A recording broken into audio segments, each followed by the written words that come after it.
Hi అండి, ఇంట్లోనే సుజీరావుతో eggless cake ఎలా ప్రిపేర్ చేయాలో నేనైతే చూపిస్తున్నాను. ఈ మెజర్మెంట్స్ చేస్తే కేక్ రాని వాళ్ళు కూడా కేక్ని ఈజీగా చేయొచ్చు. చాలా స్పాంజీగా ఉంటుంది, చాలా టేస్టీగా కూడా ఉంటుంది. ఫస్ట్ అయితే ఒక మిక్సింగ్ బౌల్ తీసుకొని అందులో 2 టేబుల్ స్పూన్ ఆయిల్ యాడ్ చేసుకొని దానికి 3 టేబుల్ స్పూన్ పెరుగు యాడ్ చేసుకొని బాగా కలుపుకోవాలి. ఇలా కలిపిన తర్వాత నేను 1 కప్ సుజీరావుకి 1/2 కప్ షుగర్ యాడ్ చేస్తున్నాను. 1/2 కప్ షుగర్ని మిక్సీ పట్టుకొని పౌడర్ చేసుకొని మిక్సింగ్ బౌల్లో వేసుకొని షుగర్ మెల్ట్ అయ్యేంత వరకు బాగా కలుపుకోవాలి. ఇలా కలిపిన తర్వాత 1 కప్ సుజీరావు తీసుకొని దాన్ని కూడా మిక్సీ పట్టుకొని ఆ పౌడర్ మిక్సింగ్ బౌల్లో వేసుకొని బాగా కలుపుకోవాలి. ఇలా కలిపిన తర్వాత అందులో కొంచెం మిల్క్ యాడ్ చేసుకుంటూ మన కేక్ బ్యాటర్ కన్సిస్టెన్సీ కరెక్ట్గా వచ్చేంత వరకు బాగా మిక్స్ చేసుకోవాలి. చూసారా, ఈ విధంగా మిక్స్ చేసిన తర్వాత మూత పెట్టుకొని ఒక 20 మినిట్స్ పక్కన పెట్టుకోవాలి. ఇలా చేయడం వల్ల సుజీరావు అనేది మిల్క్ అబ్జర్వ్ చేసుకొని కేక్ అనేది స్పాంజీగా వస్తుందన్నమాట. దాని తర్వాత 1/2 tablespoon baking soda, 1 tablespoon baking powder, taste సరిపడగా సాల్ట్, టూటీ ఫ్రూటీ యాడ్ చేసుకొని కొంచెం బాగా కలుపుకోవాలి.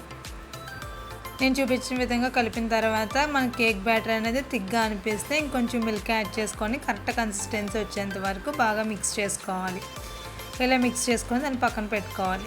తర్వాత మనం కేక్ ఏ మౌల్డ్ చేయాలనుకుంటున్నామో దానికి ఆయిల్ అప్లై చేసి మైదాపిండి కానీ గోధుమపిండి కానీ జల్లుకొని డస్టింగ్ చేసుకోవాలి. ఇలా చేసిన తర్వాత కేక్ బ్యాటర్ ఆ గిన్నెలో వేసేసి ఎలాంటి ఎయిర్ బబుల్స్ లేకుండా ట్యాప్ చేసుకొని సెట్ చేసుకోవాలి. తర్వాత దానిపైన టూటీ ఫ్రూటీ యాడ్ చేసుకున్నాను, ఎందుకంటే కొంచెం కలర్ఫుల్గా కనిపిస్తుందని. ఇలా టూటీ ఫ్రూటీ యాడ్ చేసుకున్న తర్వాత అవి తీసుకొని పక్కన పెట్టుకోవాలి. తర్వాత ఒక గిన్నె తీసుకొని స్టవ్ మీద పెట్టుకొని ఒక 5 మినిట్స్ హీట్ చేసుకోవాలి.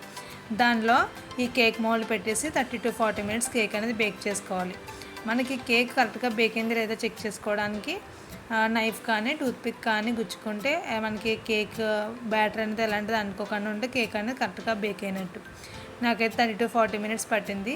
తర్వాత 5 మినిట్స్ అలా పెట్టుకొని నైఫ్తో అడ్జస్ట్ అనేది తీసుకుంటే కేక్ అనేది ఈజీగా డీమోల్డ్ అవుతుంది. చూసారా ఎంత స్పాంజీగా ఎంత కలర్ఫుల్గా కనిపిస్తుందో. కేక్ రాని వాళ్ళు కూడా చాలా ఈజీగా చేయొచ్చు, ట్రై చేయండి.